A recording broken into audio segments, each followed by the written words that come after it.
Hey guys. Hey! Hey. Ellie, thank you so much for helping us plan this party and for offering to host. Yeah, no, I'm excited. So I'm thinking we do like a murder mystery party and we have everyone dress up. Oh, yes. What if we did a Disney theme? Oh my gosh. Yes. Mickey's murder mystery party. Yes, perfect. I love that. Do we tell people it's a murder mystery party? No, that would be the interesting twist. How would we pull it off? Okay, well, so we tell everyone it's Disney themed, and as the party's going on, we have people who are in on it, obviously us, and then Max would be in on it. And then we weave this narrative over the first 15 minutes of the party, and then boom, Max dies and he's dressed up as Mickey Mouse. And then Rachel, you'll tell everyone that, you know, it's a murder mystery party and you'll go through the rules, and then I'll like hide clues around my house and we have to like go find them or something. Yes, that's perfect. And at the top of the night, we can only play Disney music so everyone bitches and moans about how not scary and lame it is. And then when Max dies, scary music the rest of the way. Oh, I already have the perfect Spotify playlist built. so you guys actually like my idea? I think it's great. And you already put a ton of work into it, which is awesome. What's wrong, Ellie? Oh, I don't know. I just feel like, well, I don't know. I'm just not used to people being accepting of my ideas. Usually the only person who thinks my ideas are any good is Nikki. And I'm not even sure she likes my ideas anymore. Okay, I'm sure that's not true.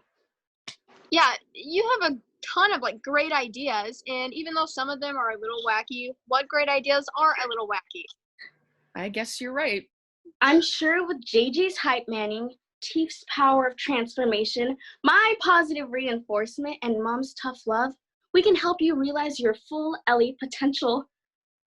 Yeah, I'm not even sure what my full potential would even be. Definitely something in event planning for sure.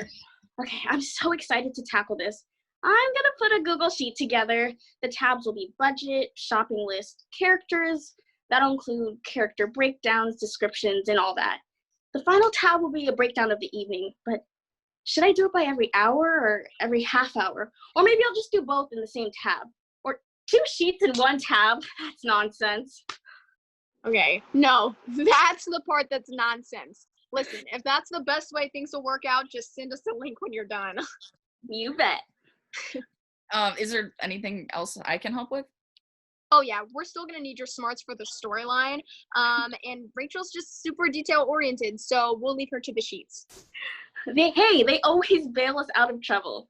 All right, I'm gonna jump on this. Ellie, thank you so much for your help. And don't worry, I'll figure out a way where we can help you amplify you, okay? Yeah, sure. That only sounds kind of terrifying, but mostly exciting. All right, cool. Okay. Good luck with the sheets. Bye. Hey, Tief, can I ask you something? I don't want to upset you, which I know is a really shitty way to start a question, but I'm just scared of messing it up or hurting your feelings. And I feel like if I just ask, then I'll know. And then if I know, then It's fine. What's up? okay. I know you're non-binary and go by they them pronouns, and I'm trying really hard to be good about that. You're doing so good, and I thank you for that. Okay, good. I'm glad. But I'm just curious, like, how did you know? Like, all of your different outfits, I'm like, are they a boy? Are they a girl? You look so pretty. I mean, you look pretty and handsome as both. But then I find myself being like, no, they're neither. They're non-binary. And it's like, why am I making such a big deal about this? It's like, it couldn't be more not my business if I tried. And anyway, the whole moral of this mess is I think you're cute. And I don't know what to do with that because I like boys. I like Jared and like Kevin. But like, you're so, I don't know. Does that make sense? Like, does it make me gay if I find you attractive? I don't, I'm sorry. Okay, first of all, I'm flattered. Secondly, I get it. I understand. I understand a lot. I just, I don't want you to like hate me and like, I don't know. There's just a difference between sexual attraction and admiration. Like, do you think you'd actually want to date me? Well, I mean, I don't know. Exactly. Exactly. See, that wasn't really a trick question. It was Okay. more so as if you might be thinking too much about this. Mhm. Like, however, having confusion about who you are is completely valid. You know, Mhm. for most of my life, I identified as a girl, and I also got comfortable with the idea of being lesbian. And because girls, nice, I was a girl, I liked girls, and Right. then I realized that I didn't really like girls as much as I thought I liked girls, so I started saying I was asexual. Mhm. You Oh, know, question. it asexual. It's different from aromantic because I still have romantic attraction to people, but Okay. I just don't feel that sexual urge that's like normal, I guess. And for a really long time, that was fine. I didn't really mind that much until Mhm. I realized that it wasn't fine for society, and you'd get called things like broken, or it wasn't normal, I guess, what I'm Yeah. trying to get at here. You get the comments like, oh, you just haven't come across the right person. And, you know, I don't know. Yeah. Something was missing, if that makes sense. And I wasn't confused that I was in the queer LGBT community because I knew that Mhm. already, but I was confused in how I should go about embracing that in my feelings because I had very limited knowledge on anything like that. Yeah. I get that. So, what did you do? I did what every other queer genius does. I went to the internet.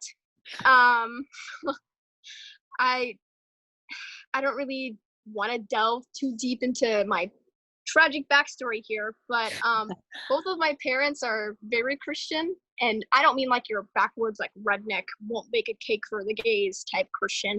I mean like ex- queer people, LGBT people. It wasn't normal for them, so accepting it was kind of hard. And when I came out as queer to my mom, it was awkward and it was not great for the longest time. But eventually she came around, she settled. And she loves me and I love her and I'm glad. My dad reacted a little iffy. He tried his best in what his mind he probably thought was acceptance. But hearing your father say, at least you won't be pregnant before marriage, eh, you know. Yep. I mean, it's nice that they came around though. Yeah. I mean, I don't think they really had a choice though. Oh. Like, I had leukemia for most of my childhood. Oh shit, I was not expecting that. Yeah, I don't really like, I don't know, I don't talk about it. I don't think it defines me as a person now, so I just don't bring it up. I'm sorry, I don't mean to pry. You don't have to continue. I was just No, Ellie, really, it's fine. I care about you and I trust you a lot, so talking about this isn't too hard on me. okay, good. That's one of the few things I inherited from my dad. He had this charisma about him that made people just like instantly trust him. Well, you definitely have that charm. I do. I mean, I always chalked it up to the fact that I can't keep my mouth shut about myself. So obviously, I have no hidden agenda because I'm an open book. I mean, yeah, that definitely helps, but really, I can tell you're asking from a sincere place. Like I said earlier, it sounds like it's coming from the heart, which you wear on your sleeve, by the way. I was super sick. Um, I almost died a few times. I'm their only kid, so my mom had me when she was 42. I was their little miracle. So I think in their minds, they kind of have to accept me no matter what because I was their last chance. and they already lost me once before. That's kind of sad. Oh no, what's super sad is that the more I explored who I was, the more uncomfortable I became at home. My body has basically always betrayed me. Oh, I know that feeling. You know, I think that's why I like your show so much. You look at this transformation process so like positively, and you want to be the best version of yourself no matter what, and I think that's super important. When I was sick, my mom got me wigs and stuff so that I could still be her perfect daughter that she always wanted. And it was nice, and you know, she really did try, but I was trying to be someone else at the time. I didn't want to be me. I was angry at my body and what I was given, so being someone else was my number one priority at the time. My mom was pretty okay with the fact that I dressed up as anime characters, TV, video game, book characters, literally whatever you could name. Mm-hmm. She was okay with it at first because I only dressed up as girls at the time. That all kind of shifted once I realized I also wanted to dress as boys and felt oddly more comfortable like that. Cosplaying like Carcat and Toby and this and that, you know. I was still figuring out myself, but I had this revelation while cosplaying all these different people that one way or another, I was just comfortable as me. And so I started going by they, them, and started having people call me Tief because it was an identity that I created for myself rather than it being forced upon me, if that makes sense. I don't know. Yeah. I'm rambling. No, that makes sense. I mean, I think that's a beautiful story. The true ones usually are, and I'm lucky to be part of yours. Oh. I don't know, it's just like this whole idea of being able to find someone attractive but not being attracted to them is just so like different to me. I don't know. Like, I didn't think I had a shot with Jared before, but now knowing there's even more layers to it, like... Stop. Quit that. Listen, bodies are just bodies, and I think you're a beautiful person, and when I say that, I'm not just talking about your gorgeous smile and your pretty eyes. I'm more so talking about your humor and the way you admire and take care of the people around you. People are attracted to that too, you know, sexually and romantically. Well, thank you. And thanks for talking to me about this stuff, Tief. It's something I've been thinking about a lot lately, and I honestly don't know why.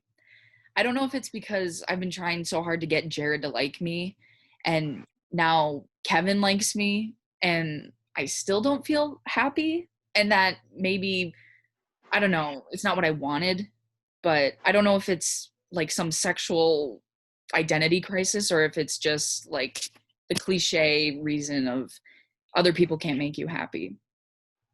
It's cliche for a reason. It's an unfair reason, but a reason nonetheless. You're your biggest bully, and I think that's a fact for damn near everyone. So my advice is to stop thinking about it so much. Things just kind of click when they need to. Yeah, I'll keep that in mind. You should talk about it on your channel too. I think it could help other people as well. Maybe someday if I figure out the words. Listen, I'm excited to get going on this project with you. I think I'm going to head to bed though. We'll probably get that sheet from Rachel before 7 a.m. Yeah. Okay. All right. Night, Tief. Night.